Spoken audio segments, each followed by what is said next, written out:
Ay, napakasaya na naman po ni Kiko at may nakita na namang chicks dito sa Pampanga. Oh, hulaan nyo kung nasaan kami. Napapailing na lang talaga si Boss Kiko mo. Pala gustong gusto mo sumama rito? Kaya ito yung gusto niyang puntahan dito. Ewan ko ano meron dito. Ayan. Tahimik yan ngayon, oh. Ang saya-saya mo, ha. Saya ka? Ano meron dito, boss? Boss, ano meron dito? Lakad lang. Lakad lang.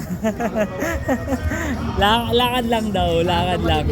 At heto nga nangyari, bakit kami napadpad sa Pampanga. Umagang-umaga nga may sinilip kaming isang BMW R1200 na GS. Iuuwi natin yan kasi napaka-pogi talaga niyan. At na nga pala for sale yan, iuuwi natin to bukas kasi meron pa akong buyer papunta ng Pampanga. Heto nga at isasampa ko siya sa pickup kasi ayokong dalhin sa Pampanga yan. Gusto ko may kasama at gusto rin naman nila sumama. Ewan ko ba kung bakit, mamaya nyo malalaman. Eto nga yung mahirap talagang part yung mag-angkas pero medyo dito natuto-tuto na ako. Tingnan nyo na lang yung gagawin ko. Naisampa ko na nga pero yun, nahulog. At naalalayan naman tayo, muntik nang masol sa akin, diba? Mali ko kasi rito, nasa likuran pa ako, inakit ko na yung motor pero natututo at natututo tayo kasi nung nakaraan nahihirapan ako pero dito yakang-yaka ko na talaga to. Oh, napakadali na lang yan. Oh, hindi na ako nahirapan actually dito tapos papatayin ko na lang yung side stand dyan. At naisampa na nga namin so bound sa Pampanga na tayo. Tamang checking nga lang na mga ginasgasan, nagasgasan lang tayo ng konti pero all goods dahil hindi naman tumaob yung motor. For delivery, ang ating Kawasaki Ninja 650 papunta ng Angeles, Pampanga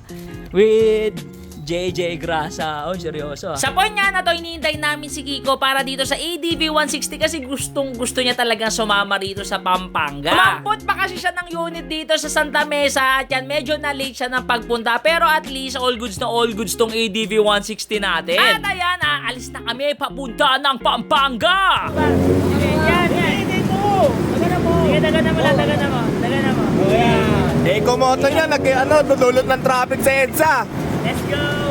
Ayan nga, natanggal nga yung tali so kailangan naming itali ulit pero wala namang problema, wala naman naging aberya sa biyahe. Kailangan na talagang itali muli. Nandito na nga kami sa traffic capital ng EDSA sa SM North. Grabe tukuran dito at nandito na nga kami sa Pampanga. Pinadeliver yan dito. Ang mga customer ko nga rito, mga Koreano at ibababa na muna namin to. Sila bossing nga yung nag-check para doon sa kasi hindi sila marunong masyadong magtagalog. Ayan, todo explain ako, sila naman todo check talaga ng unit. Mga bossing, shoutout po sa inyo, napaka-solid nyo. Solid din naman yung mga naging commission nila kasi naka 10,000 lang naman sila. Grabe, lakas commission. Salamat sa inyo mga bossing. Ayan, tamang bayaran na kami. Tamang bilang lang at nag-iisa na nga kami para naman madali ang bilangan. Ayan nga, ayaw nga magpa-picture ng mga Koreano so si bossing na muna ang nagpangga para kunwaring bumili. De, charot lang. For photo op lang naman to. So bossing, maraming salamat po sa inyo at sa pag-assist nyo sa amin. Napakaganda nga dito sa Pampanga, lalo na dito sa Clark. Grabe, wala masyadong traffic tapos ang linis, napakaganda rito as in. After nga namin sa Clark, dumiretso kami rito sa walking street ng Pampanga kasi niyayaya nila ako. Hindi ko alam talaga kung anong meron dito pero niyayaya nila ako. Tamang lakad lang daw dito. Kasama ko nga si Keko na tamang ngiwi lang, kanina pa nakangewi at si Manok. Syempre hindi mawawala si JJ Grasa. Tamang mga walk trip lang sa walking street ang mga bata tapos may nakita silang chicks. Ayan nga, oh. Sinusundan talaga ng tingin ni Boss Kiko nyo. Talagang minamata, napapailing pa sa ganda, oh. Nagtuturo-turo pa, oh. Tignan nyo naman yan, oh. After nga namin magpalipas ng oras, kailangan na naming umuwi dahil wala kaming nakuhang unit pabalik ng Maynila pero okay na okay pa rin yun. Time check, mag-aalauna na kaya naman maraming salamat sa inyo mga ka-Ecomoto sa panonood. Sana umabot ka sa part na to. Let's go!